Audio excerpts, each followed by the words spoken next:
Has anyone ever told you that if they hear your voice out, even outside of the sleepy time podcast setting, it makes them more sleepy just because their brain has somehow been trained to fall asleep to the sound of your voice? Absolutely, yes. And that's what I describe in that intro when I explain to people how it works. I say, we are going to condition you. This is brain training. This is habit building. Soon, just you will hear my voice and you will fall asleep within 10 seconds. So sometimes I joke I don't know why we have multiple episodes, because we could probably just have 10, but we have 300. Hello, I'm Simon Owens, and this is The Business of Content, the show about how publishers create, distribute, and monetize their digital content. The rise of sleep podcasts has quietly reshaped a corner of the audio industry, turning bedtime into a high-engagement listening moment. Few creators have benefited more from that shift than Kathryn Nicolai, whose Nothing Much Happens podcast has grown from a scrappy 2018 experiment into what she describes as the largest sleep podcast in the world. Drawing on decades of experience as a yoga and meditation teacher, Kathryn built a format that flips traditional storytelling on its head. Stories designed not to captivate listeners through to the end, but to gently lull them to sleep. Along the way, she's expanded the concept into books, subscriptions, and a growing ecosystem of products built around relaxation and habit formation. In this interview, Kathryn explains how she accidentally helped define an entirely new podcast genre, why word of mouth drove her early growth, and how she's built a monetization strategy around an audience that's literally falling asleep. If you want to listen to an audio version of this show, subscribe to The Business of Content wherever you get your podcasts. Okay, let's jump into the interview. Hey, Kathryn, thanks for joining us. Yeah, thanks for having me. So super excited to talk to you because you write and host one of the most popular what are called sleep podcasts, and we'll get into that in a second. So I'd love to just kind of start from the very beginning. I was reading your online bio. From what I understand is you, for years before you launched this podcast, you were a yoga teacher, which I'm assuming kind of trains you for having a soothing voice. So tell me a little bit about your career prior to launching the podcast. Yeah, I spent 2 decades as a full-time yoga and meditation teacher, and I own my own studio. So I was also involved in the business side of yoga, but I put in lots and lots of time noticing how my voice, my words, the energy I brought into a room could affect people, and doing my best to figure out what helped the most people feel the best, settle in, relax, and be soothed. So I really feel like it prepped me to be the person who created this podcast. Did your clients, did they remark on your voice and the soothingness of it or anything like that? Yes, and I remember one time coming through the Starbucks drive-through, and one of my students was the barista, and when she heard my voice, she went, oh God, everything's going to be okay." So I do tend to have sort of that effect on people. And when I do the podcast, I don't use my normal speaking voice. I do bring it to a place that's even more relaxing. But I was trained in the theater as well, so I feel like all of that came together to give me these skills. But when you say trained in the theater, I also read that you were like an aspiring writer. What were your aspirations beyond the yoga studio before launching the podcast? I opened my yoga studio when I was 23. So I really feel like I kind of stumbled into one career after the other. I did go to college and get my degree, but my degree is in Spanish, and I don't really know what I thought I was going to do with that. And by the time I graduated from college, I was teaching yoga already, and I thought, okay, no, this is what I want to do. This is where I really feel like myself. And I had always held this dream to write and to be more involved in the arts, but I really didn't believe that I had the skills or the creativity. I just thought that's just not in my toolbox. But I found out that I was wrong about that. And my second book comes out this summer. So you aspired to write, did you always want to write fiction? Yes, I always wanted to be a fiction writer. That's probably the dream I had the most when I was 10 years old. I wanted to be a writer. But you weren't writing regularly during your free time? I wasn't. I really wasn't writing at all. And I had this sort of pivotal moment when a good friend of mine passed away, and right before she died, she called me and said, "Hey, I'm not going to get to make my dreams come true. I need you to make yours come true." And I had to spend a little time thinking about even what my dreams were, because I was just sort of day to day getting through the grind. And I realized the big dream for me was writing. So I really started writing at the time that I launched the podcast. What year was that? We Let's see, 2018, because we were just about to hit 8 years. So walk me through the genesis of the podcast. So you want to be writing. Did you start writing separately from the podcast, or was it always from the beginning designed specifically for a podcast? I had this concept for bedtime stories for grown-ups. I have always told myself bedtime stories since I was 3 years old. This is like my earliest memory, is being able to close your eyes and take yourself someplace else in order to relax and go to sleep. And because of that, I feel like I have this really trained brain. I have this modern superpower where I can go to sleep and I can return to sleep if I wake in the middle of the night. So I thought about, and how I've always used stories to do that. And even as a yoga teacher, I taught through stories, because when you hear a story, your defenses come down. And I feel like it's a way into people when you work through stories. So at first I imagined that this was going to be a book. And I started writing down a couple of the stories that I felt like I had told myself and worked inside my own brain. But then I put them aside, because as a layperson who's not at all connected to the publishing industry, that just feels so unreachable. That feels so far away. And then, ironically, I was up in the middle of the night, one night, with a sick dog, and it just hit me that it was a podcast. The approachability of podcasts, the accessibility. You don't have to have $1 million. You don't have to have a literary agent. You can start a podcast. And I ordered a microphone in the middle of the night, just thinking, this is it. And we launched like a month later. So that first season, I was only releasing an episode. I think we still released weekly, but I released maybe 10, and then we took a few months off while I wrote more. And now we release at a much faster schedule, but this is my full-time job now. So most fiction writers, when they approach their career, their aspiration is for their stories to be fully consumed and enjoyed and everything like that. I would warrant a guess is that you are not going in with that goal, that the goal is for people to fall asleep and not actually finish your story. Was that, when you were originally launching the podcast, like, was that always the goal? Were you aware of other sleep podcasts? Like, was that specifically the goal, or was that something that you kind of fell into later? It was the goal, and there really weren't other sleep podcasts. There was only one other sleep podcast, and it wasn't fiction-based. So I feel like I helped establish this genre. And the thing is that when you create your own genre, no one can tell you you're doing it wrong. So I think that was kind of the appeal creatively, is that I was building something that nobody knew how it worked. So I could define how it worked, and that took a lot of pressure off me. It's the same, knowing that a lot of people aren't going to hear my words. Although I spend a lot of time editing and thinking, there's a moment where I always go, babe, they're asleep.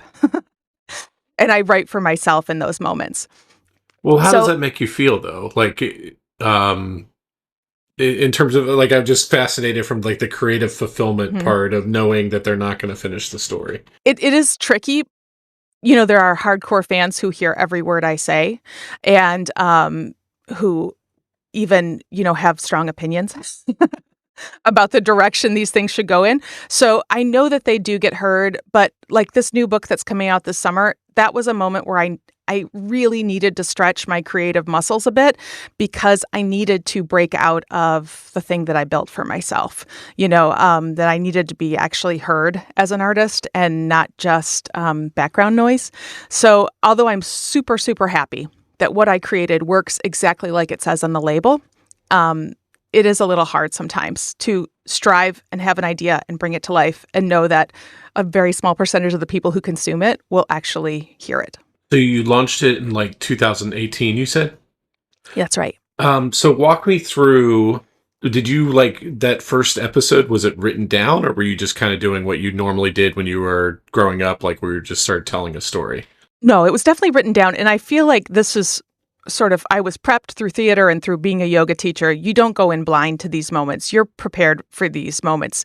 If it wasn't polished, that would actually keep you up. If there was umming and ahhing, and I'm not really sure where I'm going with this, it would not work the way that I wanted it to. And I had these very strong intuitive feelings about the format. I knew that I was going to tell the story twice because the repetition would give you permission to let go. It would be soothing by itself. That predictability is comforting. So I had the script. I had the intro, which is really very similar to exactly how the podcast works 8 years later. So I had a good friend, Bob Wittersheim, who is my audio engineer. I gave him a call and he said, come into the studio. And I think we recorded maybe 6 the first time because, I was taking up his studio time. So I wanted to come prepared. And I didn't know how they would be received. But, within like a month of launching, we were in the new and noteworthy section of Apple Podcasts, and we were already finding an audience. So what's the structure, or what's the kind of story that's ideal for your podcast? Like, is there some kind, like, obviously not a lot of action can happen. So what is your thinking in terms of how you structure a story and like what actually kind of typically happens in one of your stories? Yeah, I do have sort of a formula that I think of when I put together. First, it's going to be an inherently calming activity, whether it's something like reorganizing your pantry or going for a walk in the woods or, baking something or spending time with a dog. It's going to be inherently relaxing. Then there's going to be an element of relatability and maybe even nostalgia. So it's going to be an experience that you can relate to, that you've had, or if you haven't had it, you can understand easily how good it would feel. And then there's going to be a lot of sensory information, how things smell and taste and feel, because it pulls you into the moment and it makes you naturally calm. It takes you out of the loop of worry and into concrete lived experience. I know what that smells like. I know what that feels like. And all of that stuff is going to move you to the brain state you need to be in to sleep. Is there like a climax to the story or a conflict or anything like that? Never. That's the promise. So it's like a mood. It's more a It's mood a mood, than a narrative yes. story. Yes, although there are slight narrative arcs, it is more about creating an experience that kind of wraps around you, and which, when you think about it, that is sort of the feeling of falling asleep, of sort of things coming in around you and tucking you in. Not that there's action, but just that there's a feeling. Are all the stories told in second person? Almost all. I just wrote one after 8 years that actually they're all told in first person. And that's very deliberate because I want the listener to be able to step into the shoes of the narrator and feel like this story is about me. I'm going to pull this story around my shoulders. It's about me. So I usually don't use gender markers if there's a romantic relationship so that whoever you are, you can imagine yourself in the story. I just wrote a story in second person a couple weeks ago. And like I said, I spend a lot of time and energy thinking about these choices and if they're right, and most people will never notice. But I think that is one of the things that sets our show apart. It's incredibly high quality. I'm not afraid to say that. The quality sets it apart. It's very thought out and intentional, and it's not written by AI or delivered by AI. It's written with a lot of heart and understanding of how this technique works.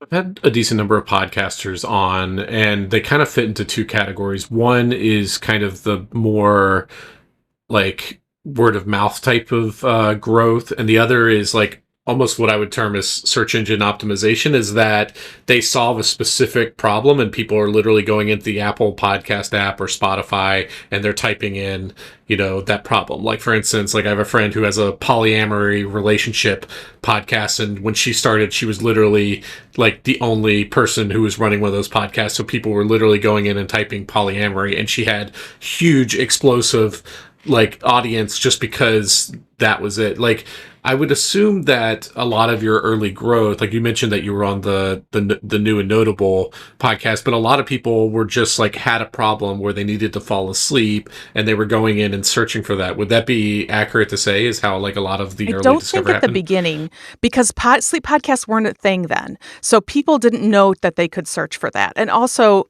I called my show Nothing Much Happens with, like bedtime stories for grownups. but I dumbly didn't put sleep anywhere in the title. So I wasn't coming up in searches if people searched. I do now because we understand sort of how to fill out the tags and stuff. But at the beginning, people didn't know that this was a solution to that problem. So it was mostly word of mouth. And when you think about it, falling asleep is quite a vulnerable moment. And if somebody can solve a problem as intense as sleep deprivation and insomnia is for you, you're going to tell people about it. And that becomes a really trusted relationship. So we grew really quickly just by people sharing us, talking about it, sending it to friends. We didn't use any marketing until about 2 years ago. And we are the biggest sleep podcast in the world. So I feel like we are now probably in both of those categories, that people share us and believe in us and trust us, and they're also finding us by searching. The two friends are talking to each other. One's complaining about how they're not sleeping very well, and the other one says something to the effect of, I was having the same problem, but then I started listening to this podcast, basically.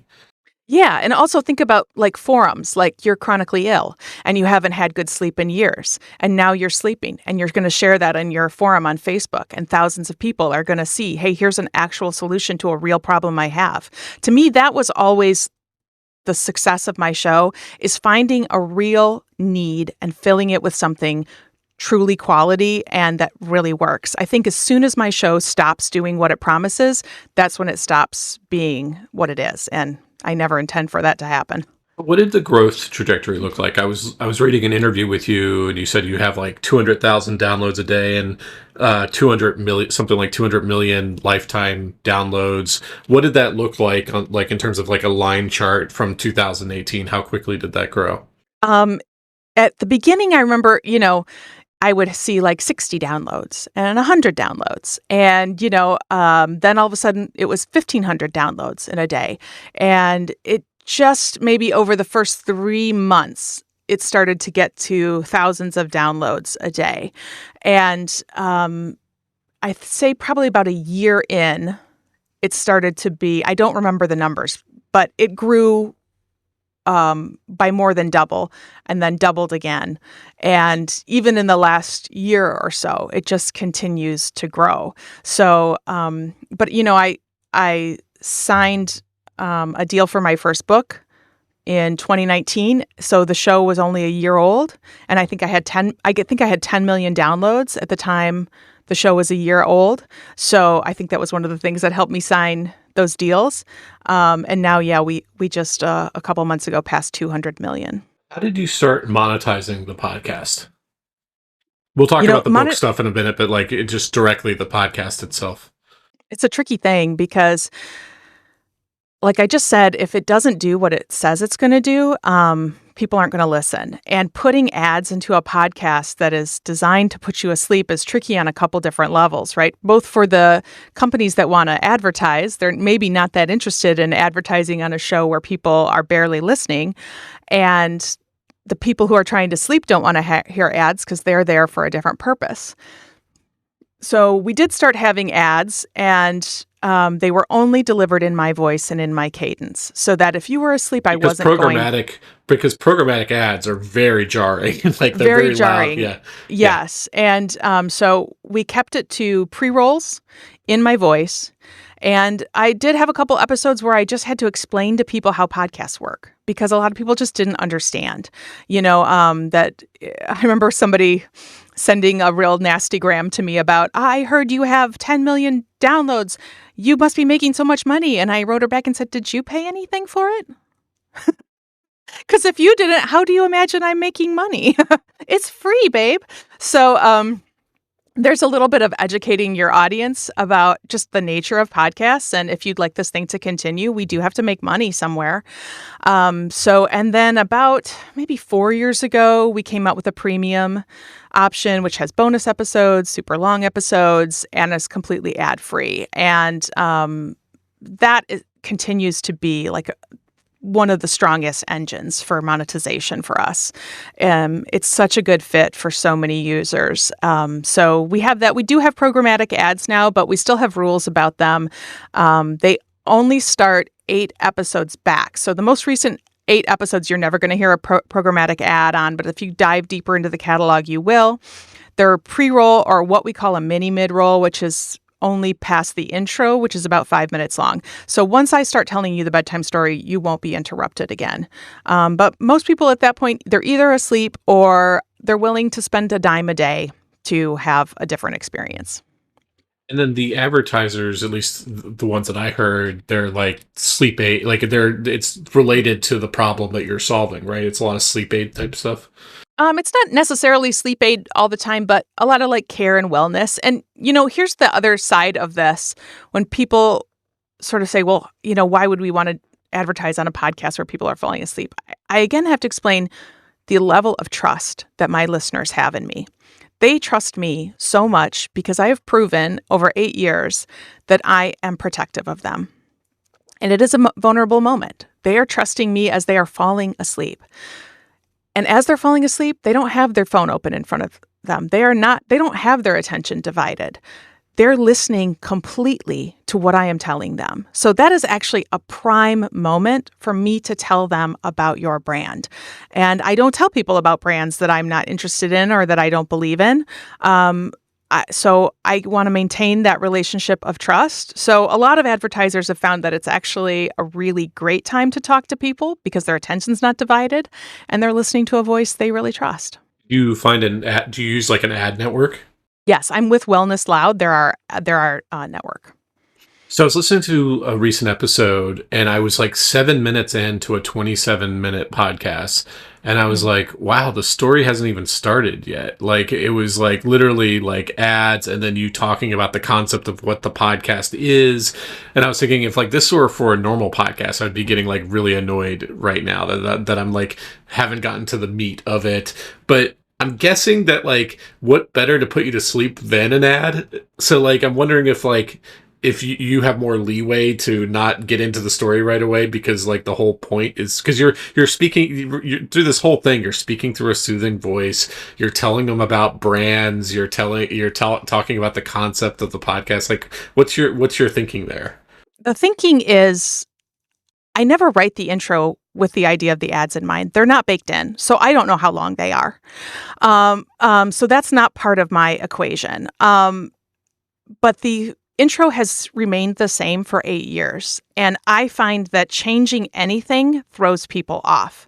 So for me to suddenly shorten that intro, I think would throw people off. I also feel like every part of what I'm saying is kind of necessary. I need people to understand why this concept works, or they often close their mind and stop listening.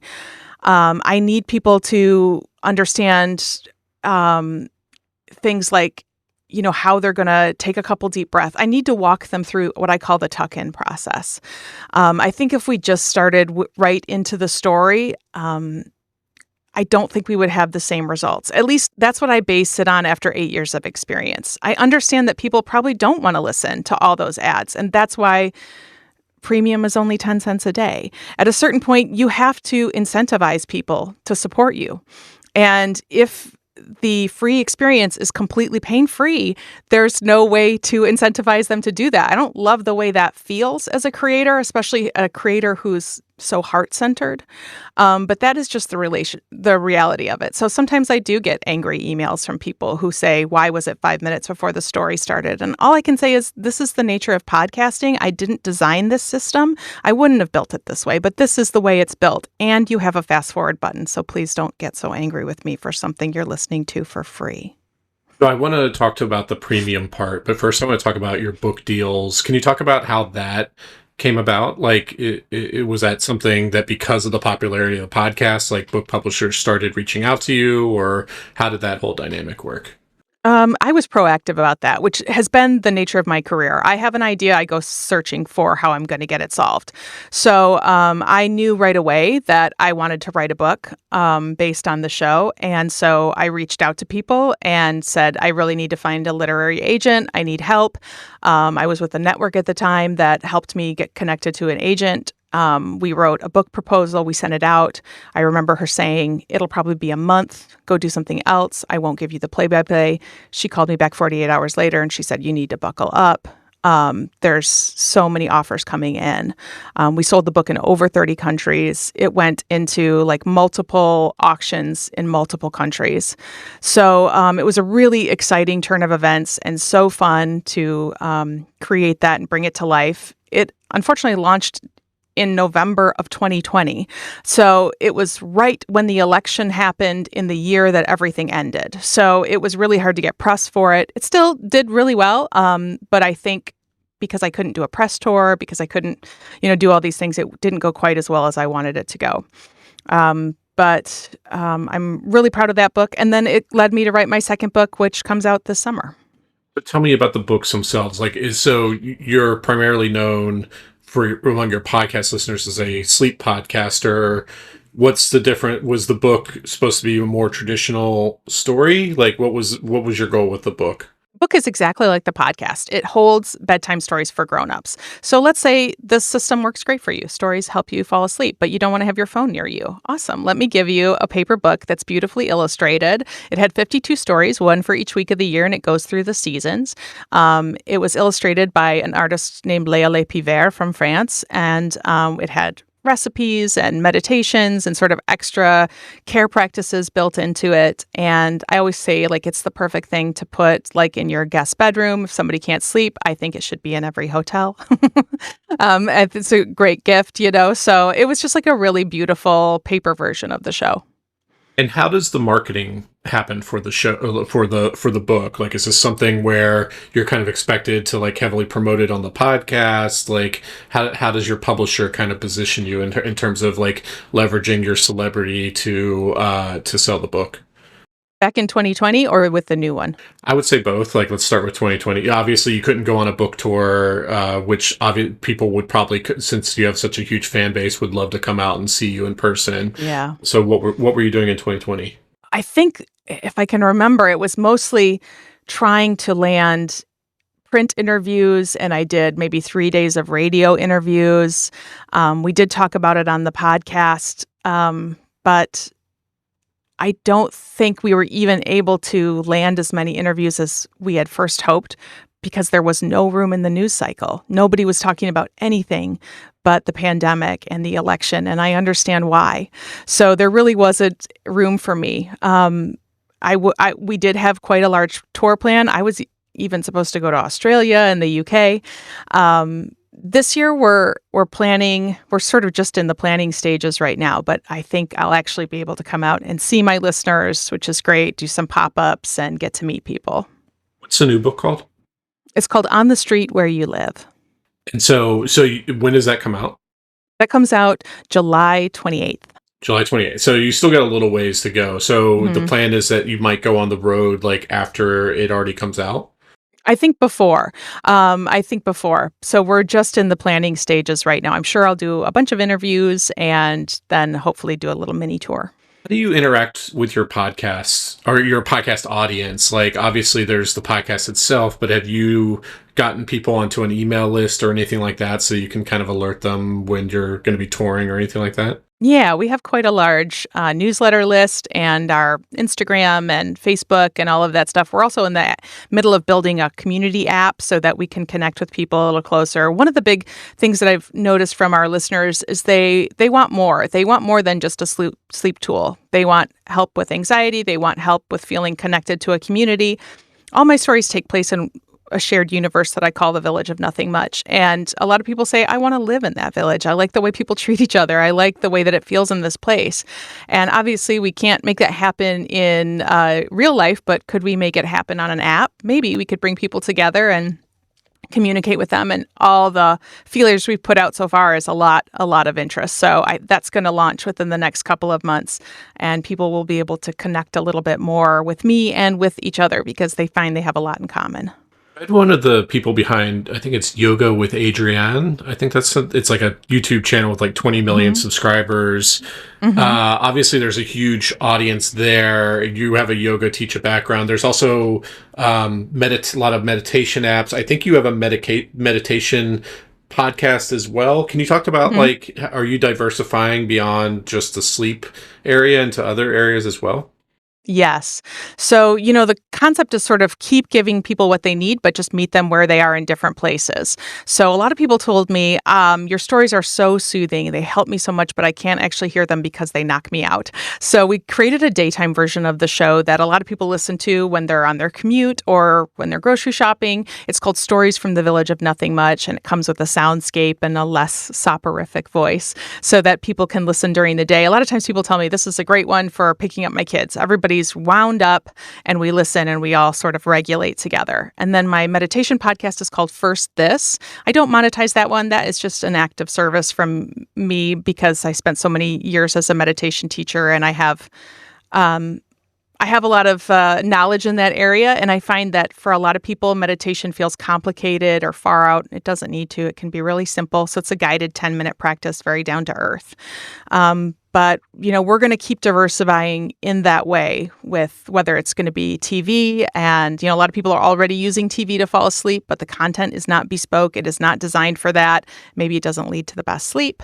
We're looking at kids content. We're looking at, of course, the app, maybe something in virtual reality.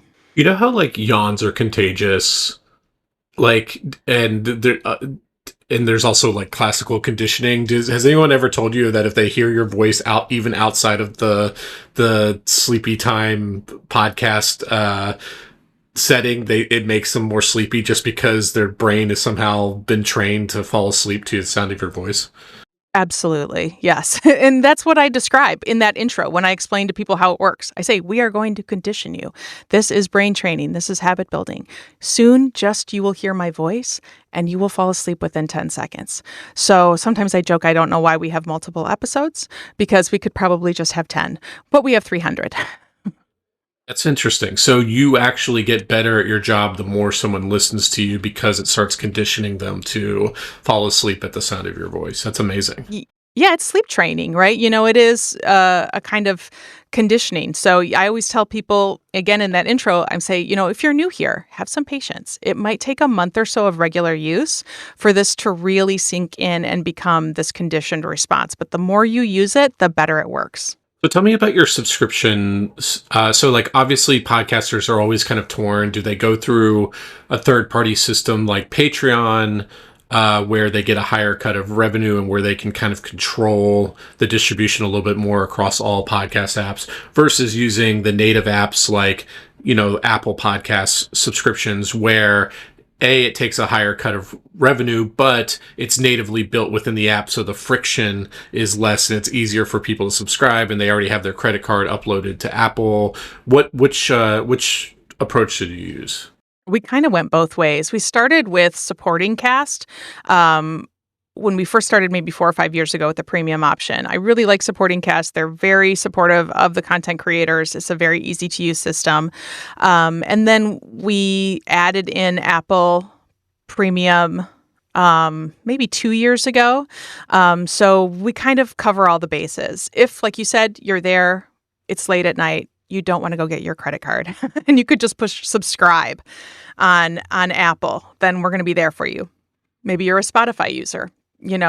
That's connected to our supporting cast. Maybe you've got an Android. So we kind of cover all the bases there, and it seems to work really well. What have you noticed between the two, the Apple versus the supporting cast, in terms of like how it contributes to your business or what's better for your business, would you say, between the two? It's a slightly nuanced answer because Apple, it doesn't always come down to dollars and cents. You're part of the bigger Apple network. They've featured me before as creator of the month and did like a spotlight creator hero position for me in the show. And that often means that you're able to find more people to talk to, just get further into the network. Sometimes it's really hard to read what their algorithm is and what they're doing sometimes, with podcast placements and stuff like that. So while I think supporting cast is more supportive of the content creator, it's a little bit easier to get support that I need. Apple also provides benefits that, just because they're Apple and they're huge. So I think I've kind of got the best of both worlds because I got my foot in both places. Supporting cast, you get the email address of anybody who becomes a paid subscriber. I think so, yeah. Yeah, so you could, I don't know if you have are you importing that into like a email newsletter, your like email newsletter list and stuff like that? So like, even if there's more friction, at least you get like direct ownership over that audience. For sure. And I have to say, like, I have a whole team. I don't do any of this stuff personally, and I don't remember how all that stuff works. I get to just be the creative head that dreams ideas up, and then I have a business partner and a whole support staff that do this kind of stuff. But I am sure, since they're super smart, that they're doing that. Yeah, so tell me a little bit about your team. Like, what is this like through your podcast network, or you have a team working directly for you? I have a team directly working with me. My business partner, his name is Nate Behar, and he is my uh, business partner and my manager. So he manages my career sort of as talent. And then we kind of dream stuff up. My job is to come up with big ideas, and his job is to put the logistics to it and make it happen. Then we have like a social media manager who handles all of that, as well as like interactions with fans and listeners. Sometimes I need to not be in those spaces and hear all those comments. So she acts as a filter between and also takes great care. We call it community care of the people. We have like a design team that is building the app. We have, IT staff, and I'm trying to think if I'm missing anybody. I think that's about it. People who help us design our social media campaigns and PR. So there's obviously like this huge trend towards video podcast in recent years. I saw you do have a YouTube channel, but it's mainly just like a static image over the audio podcast. What is your thinking there? Is there an opportunity there? Are you thinking about how to do more video? Yes, it is in the works. It is minutes away, literally. So this is a big shift. And we had to, again, be sort of intentional and thoughtful about how is this going to work? If this podcast is designed to help you go to sleep, why would a video version of it be helpful to you? And then if it is, what would that look like? So we're starting with illustrations made by, again, Leah, who illustrated my book and does all my illustrations for the website and stuff. And we're just gently animating them in a way that feels very kind of lo-fi, cozy, relaxing. And as the story goes on and repeats, the lights get lower and lower and lower. And by the time you hear me say sweet dreams, we're off to black. And so I think I'm even going to suggest to people, just put on your sleep timer right now so that it just stops after the story, because my goal is that you sleep. So, I think it's a different experience than for like a lot of interview shows who are going to have a different visual experience. This has to be thought out differently, and that's why it's taken us a minute to get there. But there is a huge opportunity, and we will be there really soon. Are you still teaching yoga? Oh, no, I don't have time for that. So you don't want to launch a yoga YouTube channel or anything like that? Not a YouTube channel, but there will be yoga classes on my app. I can teach yoga. I did it, for 20 years full time, but I did have to sell my studio in 2021 because I just did not have time to be in both places. And I don't have time. I miss that intimate experience of being in a room with people. So much of what I do right now, I do when I'm completely alone. I'm writing alone and in my booth alone. I'm not there when people are experiencing the content. So I do miss that, but there will be yoga on the app. So I'll have to break out my camera and and lay my mat in my spot. And remind me, you might have said this already. Is the app going to be like subscription funded? There will be a free version. There'll be sort of tiers. So if you want access to more content, there will be subscription tiers as well. You can use it. It's a great way to listen to the show. If you want to listen to our bedtime stories, but you always kind of wish it had rain in the background, great. We can do that for you here. And that's not something we can do for you on a podcast app. So part of the idea behind building the app too was, let me deliver you the very best audio experience to you that I can, and allow you to dial it in the way that suits your preferences. And then we just started expanding and going, well, as long as we're here, let me also teach you some yoga. Let me teach you some breath work. Let's do community projects together. Let's have a community together. You look ahead 2 to 3 years from now. What do you want to be doing then that you're not doing now? I think TV is the next place that we're going to be. I have some really big ideas there.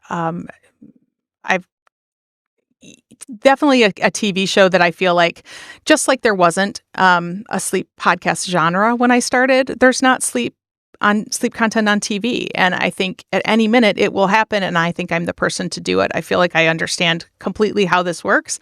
I have the vision for it. I have 8 years of content, existing IP all ready to go. So I really feel like it just takes the right network to understand why this is valuable and how to do it. But I also am working sort of behind the scenes with production companies and stuff for kids content, for wind down shows. There's a couple characters in the world of Nothing Much that are really, really popular that I hope soon will have their own show. So, and then there's a couple movie ideas that I've written and are ready to pitch. So, I see myself just continually expanding. The thing I found with my creativity is that once I started that machine whirring, it has only picked up in pace. And so I have so many ideas, and I'm going to make them come true. Do you think there's going to eventually be a tile on Netflix that's like Sleepy Time or something like that? There kind of is already, but they're not really nailing it. They should call me because I understand how it works. So far, they've only done stuff that feels sort of documentary related. It's like understand the science of sleep, which sure is interesting, but it is not doing for you what we need to have done. So I feel like rather than just watching 3 episodes of The Office, which a lot of people are doing to fall asleep, let me create content that is designed to help you sleep well and build a habit. So I just need somebody to say yes. Hey, Kathryn, those are all the questions I have for you. Where can people find you online? NothingMuchHappens.com. The podcasts are Nothing Much Happens, Stories from the Village of Nothing Much, and First This. You can find them anywhere you listen to podcasts. And the new book is called On the Street Where You Live. It's an audio cozy novel, and it's available wherever you listen to audiobooks for pre-order now. So, well, this is a lot of fun. Thanks for joining me. Thanks for having me.